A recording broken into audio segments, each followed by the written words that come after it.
Welcome back. Visakha నగరం కన్నీటి సముద్రంలో ఉంది. అదితి ఎటికేలకు మృతదేహమై సముద్రపోటున నిర్జీవంగా పడి ఉన్న దృశ్యాలు అందరినీ కలిచివేస్తున్నాయి.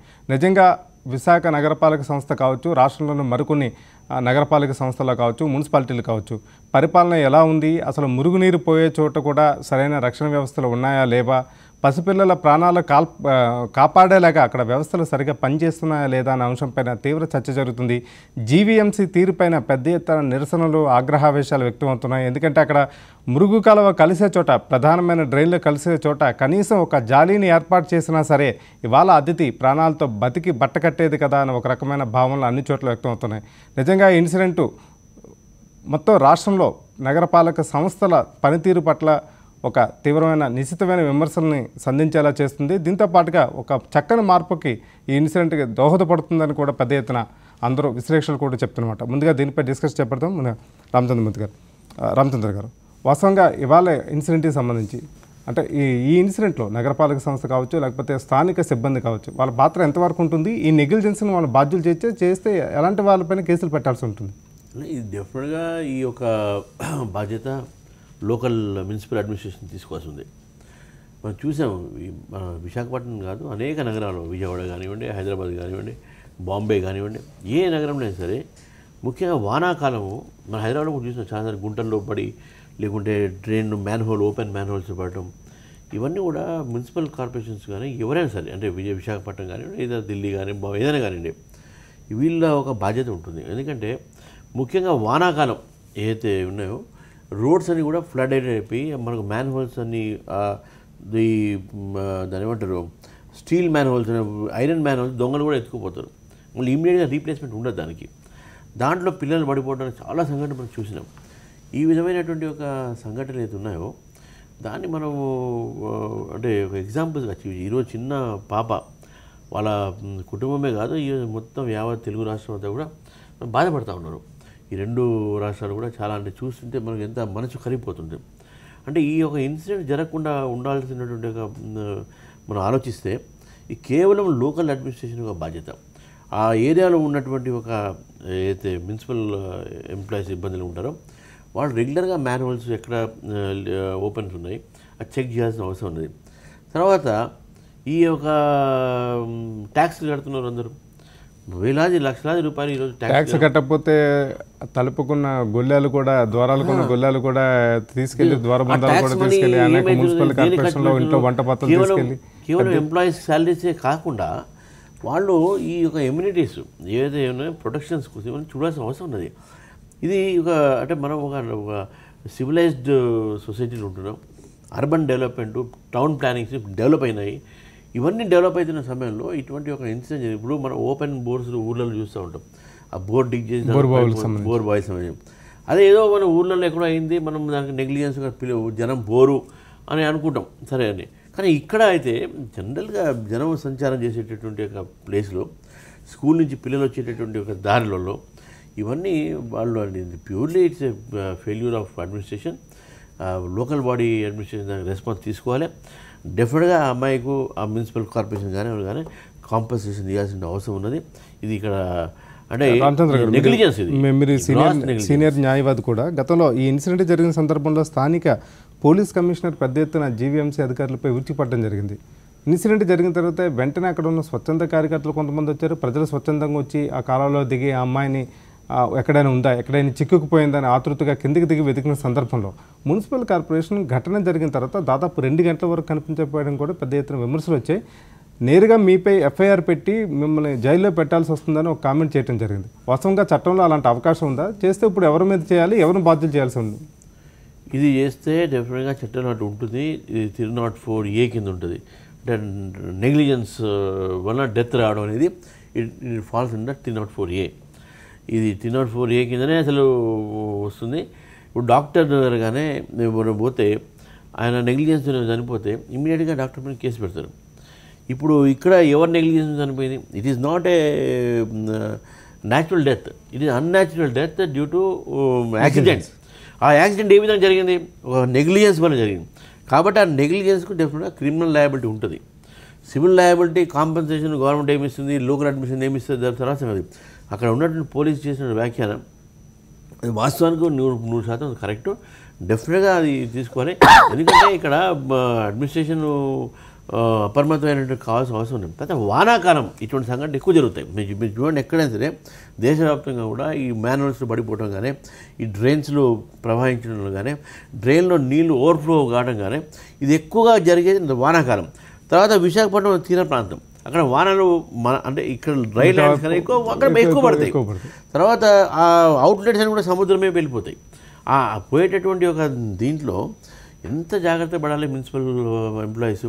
ఆ ఇన్సిడెంట్ కాకుండా రాకపోవడం ఒకటి, ఆ ఇన్సిడెంట్ ప్రివెంట్ చేయకపోవడం ఒకటి, ఆ ఇన్సిడెంట్ అయిపోయిన తర్వాత రెస్పాన్సిబిలిటీ తీసుకోకపోవడం ఒకటి, ఇవన్నీ కూడా డెఫినెట్గా it's a serious offence. Devaprasad గారు, వాస్తవంగా ఉద్యోగులు అనేక చోట్ల పనిచేస్తుంటారు. మీరు ఉద్యోగుల సంఘానికి అధ్యక్షుడిగా కూడా పనిచేస్తారు, వాళ్ళతో పెద్ద నేతగా కూడా. వాస్తవంగా ఇలాంటి ఇన్సిడెంట్లు జరిగినప్పుడు ఉద్యోగుల పాత్ర ఎంతవరకు ఉంటుంది? లేక ఉద్యోగులు అంటే పై స్థాయి అధికారి సక్రమంగా పనిచేయడం వల్ల దిగువ స్థాయిలో సరైన సంకేతాలు పోవట్లేదు, లేకపోతే దిగువ స్థాయి నుంచి కొన్ని సమస్యలు వచ్చినప్పుడు పై స్థాయిలో స్వీకరించకపోవడం, దాని పరిష్కారానికి కృషి చేయకపోవడం లాంటి సమస్యలు, ప్రాబ్లమ్స్ వస్తాయి.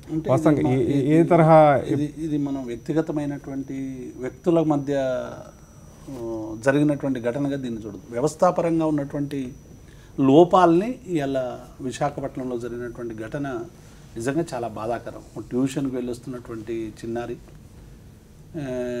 అందులో మ్యాన్హోల్లో పడిపోతే వారం రోజుల వరకు నిరీక్షణ చేయాల్సినటువంటి పరిస్థితి ఏర్పడ్డది. ఇలా ఎంత సాంకేతిక విజ్ఞానం వచ్చిందంటే మనం అనేక ఎయిర్పోర్ట్లలో చూస్తుంటాం, చిన్న కాగితం మన చేతిలో ఉంటే వెంటనే దొరకబట్టి బయటికి తీసేటువంటి విజ్ఞానాన్ని మనం సంతరించుకున్నాం. కానీ ఒక మానవుడు అసహజ మరణం పొందితే, అది అందులో మ్యాన్హోల్లో పడి పోతే కనీసం గుర్తించలేనటువంటి అచేతన వ్యవస్థ ఉండడం నిజంగా బాధాకరం. ఎందుకంటే అసలు ఆమె అందులో పోయింది, అసలు జంక్షన్స్ ఉంటాయి, నిజంగానే మ్యాన్హోల్కి సంబంధించినటువంటి జంక్షన్స్ ఉంటాయి. ఆ జంక్షన్స్ దగ్గర సరైనటువంటి నియంత్రణ లేదు.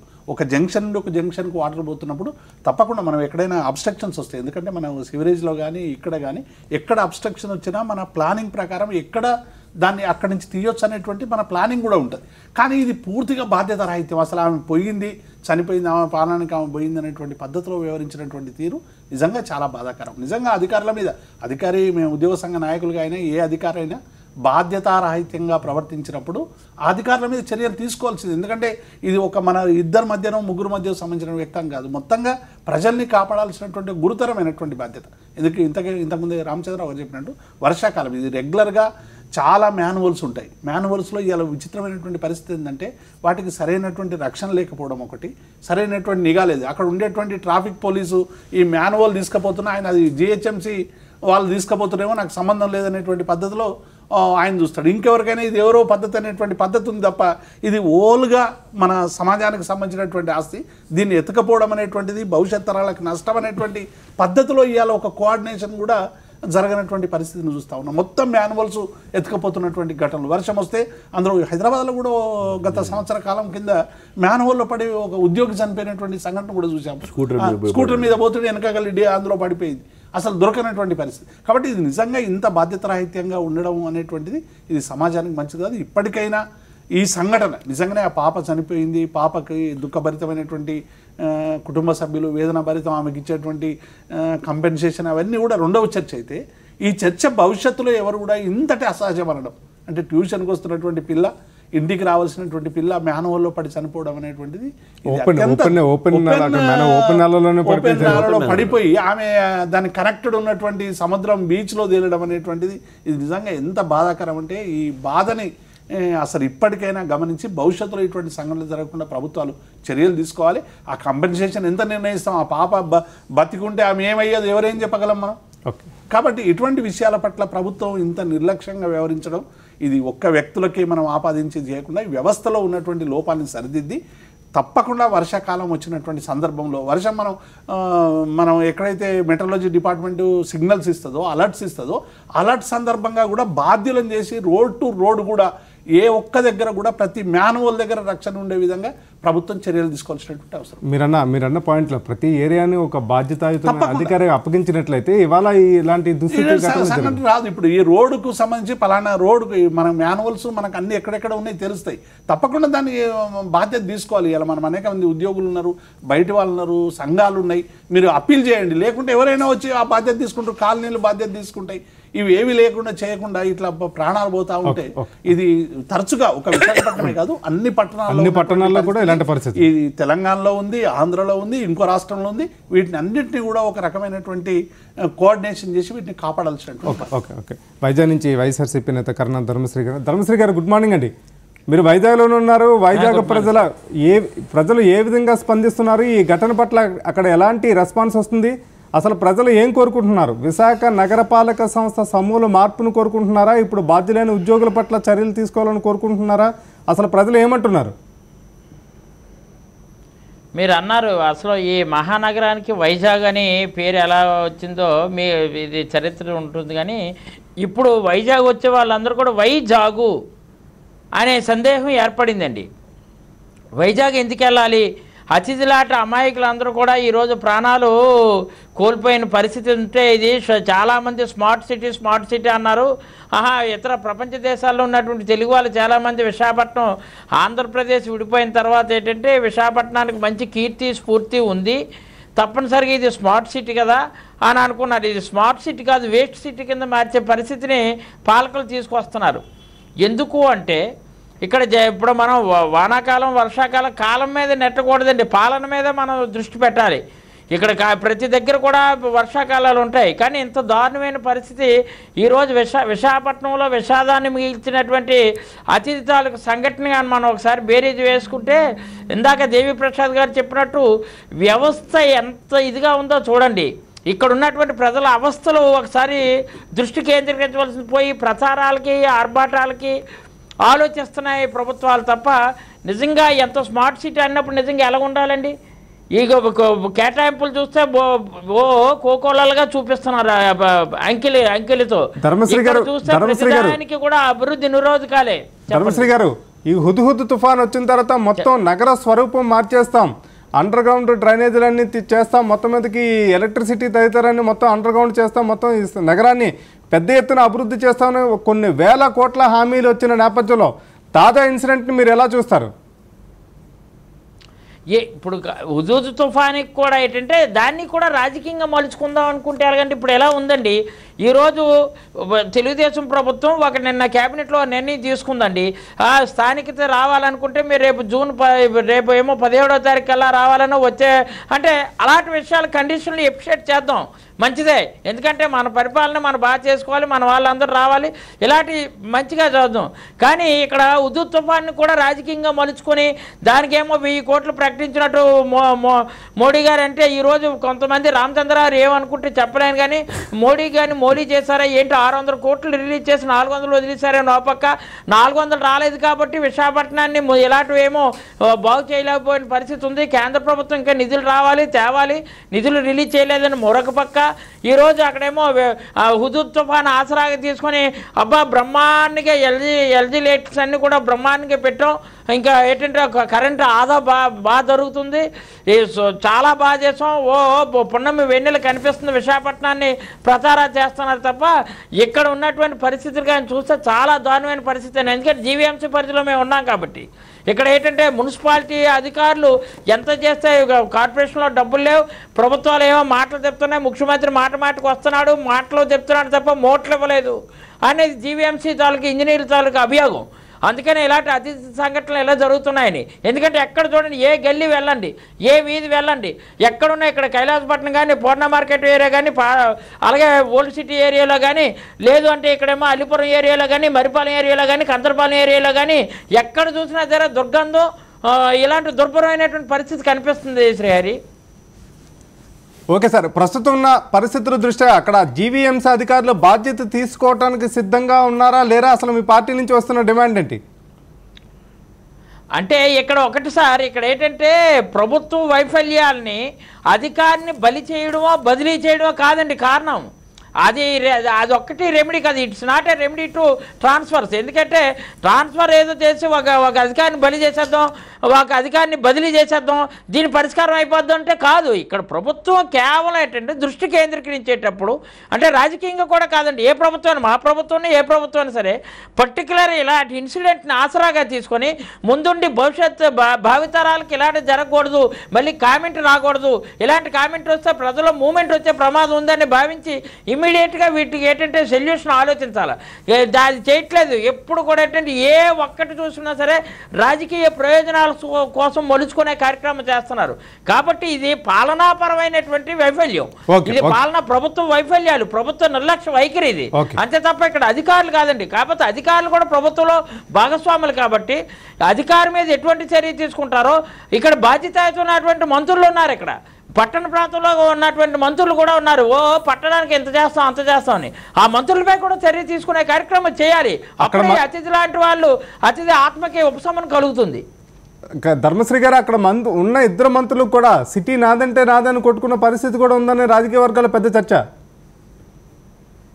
నిజమేనండి. ఇప్పుడు ఏంటంటే వాళ్ళు గ్రూప్ రాజకీయాల కోసం ఒకరేమో పట్టణ ప్రాంతం అని కాదు పట్టణం నీకు రాసి ఇచ్చారని మరొకరు, ఒకరేమో రూరల్ ప్రాంతం చూసుకోవాలని, అంటే ఈ విభేదాలు సృష్టించడానికి అధినాయకుడే మీద నుంచి నువ్వు ఈ ప్రాంతం చూడని చెప్పడం, అంటే అది వాళ్ళ అంతర్గత విషయం అయినప్పటికి కూడా ఇలాంటి సంఘటనల విషయంలో మాత్రం ఇక్కడ ఉన్నటువంటి ప్రభుత్వంలో భాగస్వాములుగా ఉన్నటువంటి మంత్రులు వైఫల్యం, వాళ్ళు దూరదృష్టి పెట్టుకొని ఎట్టి పరిస్థితుల్లో కూడా ఇలా జరగకూడదు. ఎంత విషాదం అండి, ఎంత వివాదం అండి, ఎంత విరహం అండి, ఎన్ని రకాలైనటువంటి ఇబ్బందులతో ఇక్కడ ఈ నగర ప్రజలు కాదు, ఇందాక రామచంద్ర గారు అన్నట్టు తెలుగు రాష్ట్రంలో ఉన్నటువంటి మినిమం ఉన్నటువంటి ప్రతి తెలుగువాడు కూడా క్షోభించినటువంటి పరిస్థితి. ఇలాంటి క్షోభ రాకుండా చూడాలి. అది అంచేత ఇది ఎట్టి పరిస్థితుల్లో ప్రభుత్వ వైఫల్యం, ప్రభుత్వ మంత్రుల వైఫల్యం. రాజమండ్రి నుంచి కాంగ్రెస్ నేత రామ్ శర్మ గారు సిద్ధంగా ఉన్నారు. రామ్ శర్మ గారు, ఈ ఇన్సిడెంట్ని మీరు ఎలా చూస్తారు? నిజంగా ఆర్థిక రాజధాని అని పెద్ద ఎత్తున ఒక రకమైన బ్రాండ్ నేమ్ ఇవ్వడానికి వైజాగ్ ప్రయత్నాలు చేస్తున్నారు. ప్రతి చోట ప్రసంగాల్లో ప్రభుత్వ అధికారులు కావచ్చు, ప్రభుత్వం కావచ్చు. కానీ వాస్తవంగా ఇలాంటి ఇన్సిడెంట్ జరిగిన తర్వాత నిజంగా ఇది ఆర్థిక రాజధానా లేకపోతే ప్రజల ప్రాణాలు తీసే పరిస్థితులు అక్కడ ఉన్నాయా అన్న ఒక రకమైన భయాందోళన వస్తున్న నేపథ్యంలో ఈ మొత్తం ఘటనను చూసినట్లయితే మొత్తం మనం ఎలా రెస్పాండ్ కావాల్సిన అవసరం ఉందంటారు? ఎవరెవరిపైన చర్యలు తీసుకోవాలంటారు? ఇది పూర్తిగా ప్రభుత్వ నిర్లక్ష్యం ఉండేది. ప్రభుత్వం పూర్తిగా దీనికి బాధ్యత తీసుకోవాల్సి ఉంటుంది. ఎందుకంటే మీరు మొన్న పుష్కరాల్లో కనుక జరిగినటువంటి ఇన్సిడెంట్ కనుక చూస్తే వెంటనే చంద్రబాబు నాయుడు గారు ముఖ్యమంత్రి గారు అక్కడనే ఒక 10 రోజుల పాటు కూర్చుని నేనే మొత్తం కూడా జాగ్రత్త పడుతున్నాను, అధికారులు సరిగా చేయలేదు అనేటువంటి ఒక రకమైనటువంటి ఇంప్రెషన్ని ఆ రోజున ప్రజలకు ఇవ్వడం జరిగింది. ఇవాళ రైతుల ఆత్మహత్యలు కానివ్వండి, మొన్న పుష్కర మరణాలు కానివ్వండి, ఇవాళ దురదృష్టవశాత్తు చిన్న పాప అదితి యొక్క మరణం కానివ్వండి, వీటన్నిటికీ కూడా ఈ ప్రభుత్వం యొక్క నిర్లక్ష్యం తప్ప వేరే ఇంకా ఏమీ లేవండి. ఇంకొకటి కూడా ఏంటంటే ఇవాళ విశాఖని స్మార్ట్ సిటీ కింద చేస్తాము అని చెప్పినటువంటి పరిస్థితుల్లో ఈ రోజున ఈ రకమైనటువంటి డ్రైనేజ్ వ్యవస్థ సరిగ్గా లేనప్పుడు, నగరపాలక సంస్థ సరైనటువంటి ఇది లేనప్పుడు మనం ఇక ఏ రకంగా విశాఖపట్నాన్ని స్మార్ట్ సిటీ చేస్తారో మనకు అర్థం కావట్లేదండి. హుద్హుద్ తుఫాన్ వచ్చింది. మన హుద్హుద్ తుఫాన్ వచ్చి వెళ్ళిపోగానే చంద్రబాబు నాయుడు గారు అక్కడే ఉన్నారు ముఖ్యమంత్రిగా. ఆయన ఇంకేముంది, మన ప్రధానమంత్రి గారు వచ్చారు, 1000 కోట్లు డిక్లేర్ చేస్తూ ఉన్నారు అన్నారు. చివరికి ఎంత వచ్చిందో ఏంటో ప్రజలందరికీ తెలుసు. ఇవాళ అదే విశాఖపట్నంలో స్మార్ట్ సిటీ చేయడానికి అని చెప్పారని అక్కడ మీటింగులు పెడతా ఉన్నారు. కానీ ఇవాళ అక్కడ చిన్న సిస్టమ్, అది ఒక డ్రైనేజ్ అనేటువంటిది నగరపాలక సంస్థ చేయాల్సినటువంటిది మొట్టమొదటి ప్రజలకు అందించవలసినటువంటి సదుపాయం. దానిలోనే ఇంత దారుణంగా విఫలమైనప్పుడు ఈ ప్రభుత్వం ఏం చేస్తుందో అర్థం కావట్లేదు.